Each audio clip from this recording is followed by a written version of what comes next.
Kansas City Chiefs, San Francisco 49ers, c'est donc l'affiche du Super Bowl numéro LIV, ça nous fait 44 si je ne dis pas de bêtises.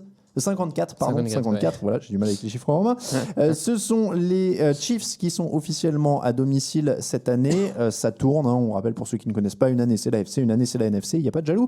On va donc commencer avec les Chiefs en attaque et on ne va pas le cacher, c'est l'opposition que tout le monde attend. L'attaque avec Patrick Mahomes contre Nick Bosa, Richard Sherman et la défense. À première vue, avant de rentrer dans tout le détail, quasiment poste par poste et opposition par opposition, Raphaël, qui te semble avoir l'avantage, en très large? Qui semble avoir l'avantage? C'est vraiment pas évident. J'ai presque envie de te dire match nul comme ça. Vraiment, avant de commencer ce match, on a la meilleure défense de la saison, hein, incarnée par les 49ers face à... Pas la meilleure attaque sur la saison régulière, mais en tout cas celle qui a quand même le plus de potentiel, le plus de vitesse, on va revenir dessus, le plus d'explosivité. Donc je ne sais pas si l'une a vraiment l'avantage sur l'autre. Voilà, après c'est leur test ultime à ces deux escouades un peu, donc on va voir. Moi je serais match nul pour le moment. Alors le petit point statistique. En attaque, les Chiefs, ils sont 5e sur les points marqués, 6e sur les yards gagnés, 5e sur les yards à la passe et 23e sur les yards au sol. La défense des 49ers, c'est 8e sur les points encaissés, 2e sur les yards encaissés, première sur les yards encaissés à la passe, première au sens celle qui défend le mieux, hein, évidemment, et 17e sur les yards encaissés au sol. Donc on voit que les Chiefs ont un jeu au sol plutôt faible, c'est clairement leur point faible, mais on se retrouve au final force contre force quand même, puisque donc c'est la meilleure attaque à la passe contre la meilleure défense à la passe, et un jeu au sol plus faible, mais contre une défense au sol un peu plus faible aussi, c'est moins sa spécialité. Est-ce qu'on a une chance de voir les Chiefs essayer d'établir le jeu au sol? Éliminons déjà cette éventuelle opportunité-là. Est-ce qu'on peut penser que Andy Reid peut rentrer dans ce match en disant on va bombarder au sol, essayer de garder la maîtrise du chrono? Pourquoi pas? Ils pourraient essayer de vouloir courir un peu plus. Après, toute cette saison, ils ont eu du mal à établir ce jeu au sol. Est-ce qu'ils y arriveraient particulièrement ce soir-là? Je ne suis pas bien certain. Et puis, moi, j'ai quand même tendance à penser que football américain, pour gagner, il faut t'appuyer sur tes forces. Et quand ta force aérienne, c'est Patrick Mahomes, Kelsey, Tyreek Hill, Mecole Hardman, Sammy Watkins, une telle escouade, je trouverais ça étonnant que cette année-là, cette fois-là, Andy Reid joue tout sur le jeu au sol. Même si un Williams qui sort du backfield, ça peut être intéressant. Tu peux varier, contrôler le chrono, bien sûr. Plus ils seront sur le terrain, plus ils fatigueront la défense adverse et le pass rush adverse. Donc, ils en ont tout d'intérêt. Mais moi, je pense qu'ils vont quand même insister sur le jeu aérien et ils vont vouloir gagner cette bataille-là. Parce que s'ils la remportent, derrière, le match est bien parti pour eux, quoi. Oui, c'est vrai. Ça, je le rappelle au cas où, mais encore une fois, on va plutôt évacuer ça. Les 49ers autorisent 4,5 yards par course. Donc, il peut y avoir éventuellement une brèche à exploiter. En effet, tu le disais, c'est pas la force première de Kansas City et ça n'a pas non plus été le grand plan de jeu d'Andy Reid au fil de sa carrière. On peut aussi dire ça. Donc, on a de fortes chances de se retrouver force contre force avec cette attaque aérienne contre la meilleure défense aérienne. Juste pour finir sur les stats au sol, il faut quand même préciser que Patrick Mahomes est le meilleur coureur de Kansas City sur les playoffs pour l'instant. Donc, ça montre que ça n'a vraiment pas été l'arme principale. Il a couru plus de yards que Damian Williams, qui est quand même leur coureur principal. D'autant plus avec des Chiefs qui ont toujours été derrière au score, donc qui ont voulu vite remonter, donc accélérer à la passe, donc forcément le scénario... Alors dans les airs, on parle beaucoup de Richard Sherman qui a retrouvé un excellent niveau après ses blessures quand même pendant quelques années, mais est-ce que le reste des arrières défensifs peut tenir toutes les cibles de Kansas City? On les nomme quand même, Ahkello Witherspoon, K'Waun Williams, je ne sais pas comment on le prononçait, K'Waun, il y a eu une apostrophe, K'Waun Williams, Jimmy Ward, Jack Whiskey Tart. En face, ils auront Tyreek Hill, Sammy Watkins, Mecole Hardman, Travis Kelsey et Damian Williams. On l'a cité en coureur, mais il peut sortir du backfield. Tout à fait. Donc, on dirait que la force du nombre est pour Kansas City.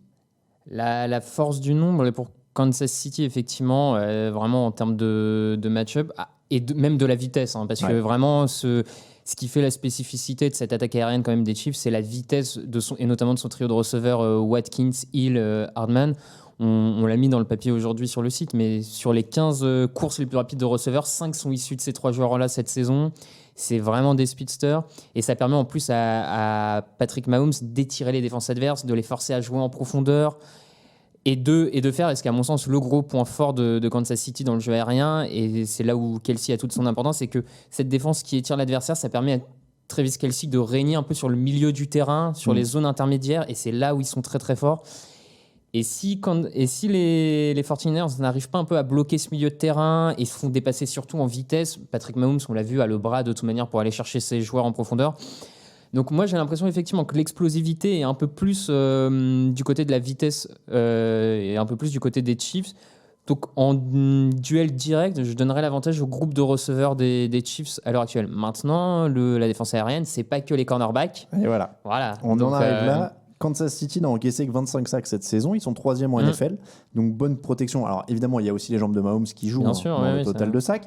En face, Dee Ford, Arik Armstead, Nick Bosa, DeForest Buckner, 48 sacs sur la saison. Ils sont 6e dans la ligue.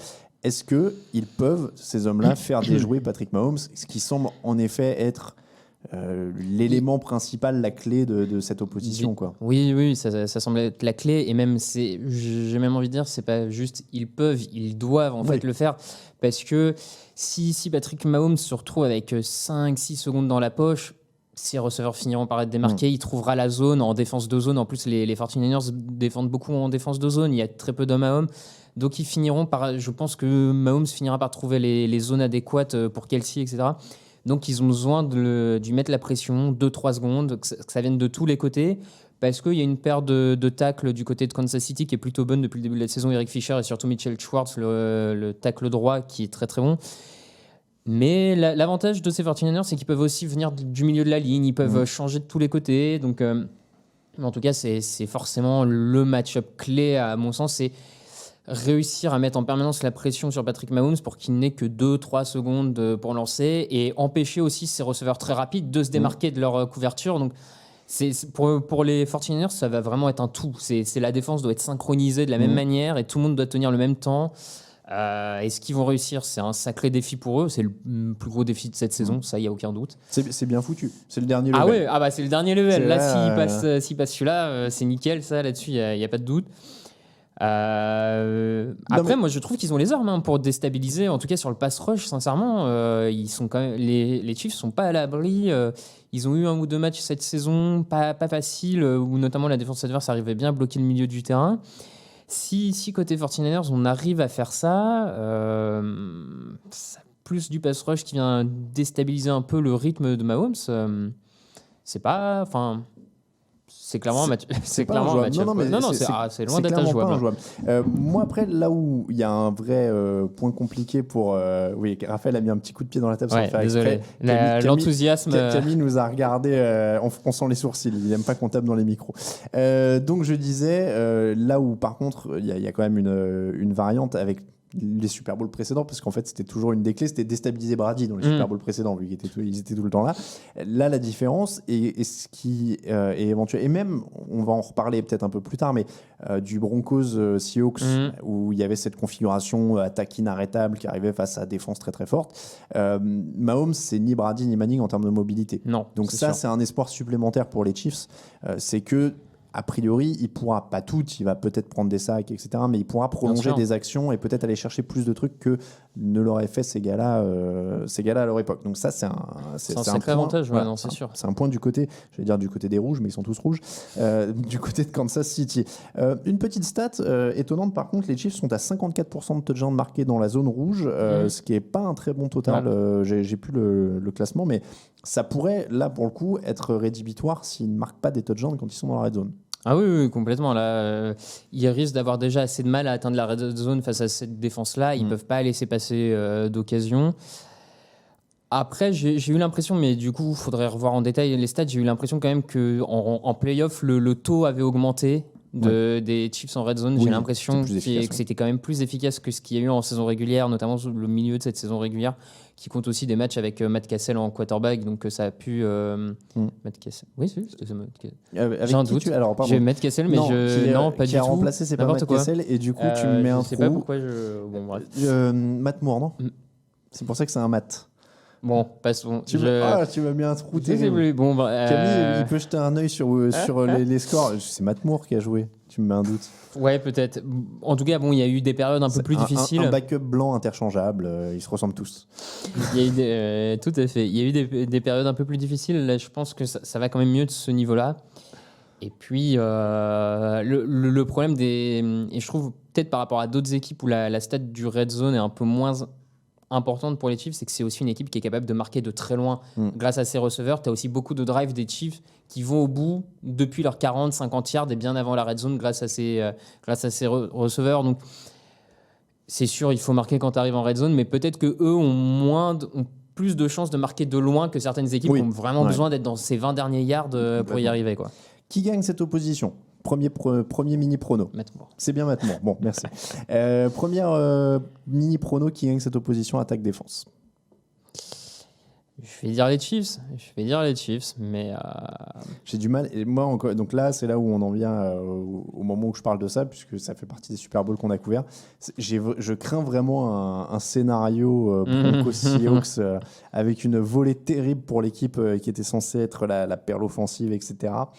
Bon, après, il n'y a pas de Super Bowl qui se ressemble, hein, donc je crains un peu. Donc j'ai vraiment du mal. Il est super dur. Non, il est très. Moi, c'est vraiment du 50-50. Hein.